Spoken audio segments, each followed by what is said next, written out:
बताओ, तुम जानते हो ये लॉकेट मेरे लिए कितना कीमती है, लेकिन यश ने मेरी फीलिंग्स को नहीं समझा। उसे लगा मैं एक मामूली लॉकेट के लिए बहस कर रही हूँ। एक दिन जब वो घर आया, मैंने कहा खाना लगाऊं? तभी उसका फोन बजा। किसी लड़की का कॉल था, वो उसे मिलने बुला रही थी। मैंने कहा यश सुनो ना, मुझे खुजली हो रही है, डॉक्टर के पास चलो ना। पर उसने बिना देखे बिना सोचे कहा तुम अकेली चली जाओ, तुम्हारे हाथ का खाना बदबू देने लगा है। मैं एकदम चुप हो गई, जैसे मेरी आवाज अब उसके लिए कोई अहमियत ही नहीं रखती।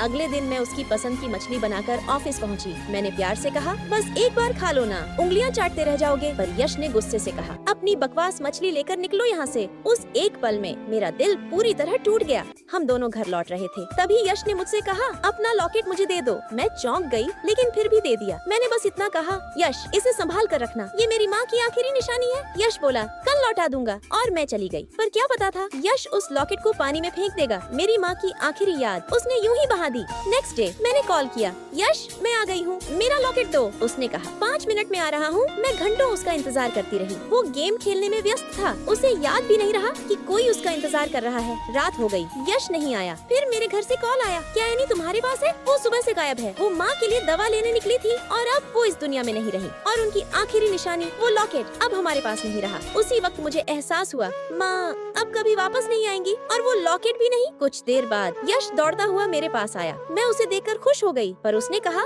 एनी माँ अब इस दुनिया में नहीं है, और माँ की आखिरी निशानी वो लॉकेट पानी में फेंक दिया। मेरे पैरों तले जमीन खिसक गई। मैं फूट फूट कर रोने लगी। पूछा तुम ऐसा कैसे कर सकते हो यश? मैंने उसे थप्पड़ मारा और कहा आई हेट यू यश, हमेशा के लिए मेरी जिंदगी से चले जाओ। और दोस्तों, मैं यश को हमेशा के लिए छोड़कर चली गई। आज पूरे 5 साल बाद मैंने यश को मिलने बुलाया है। क्या हम फिर से एक हो पाएंगे? अगर आप अगला पार्ट देखना चाहते हैं तो वीडियो को लाइक करो, सब्सक्राइब करो और कमेंट में लिखो मैं तुम्हें नफरत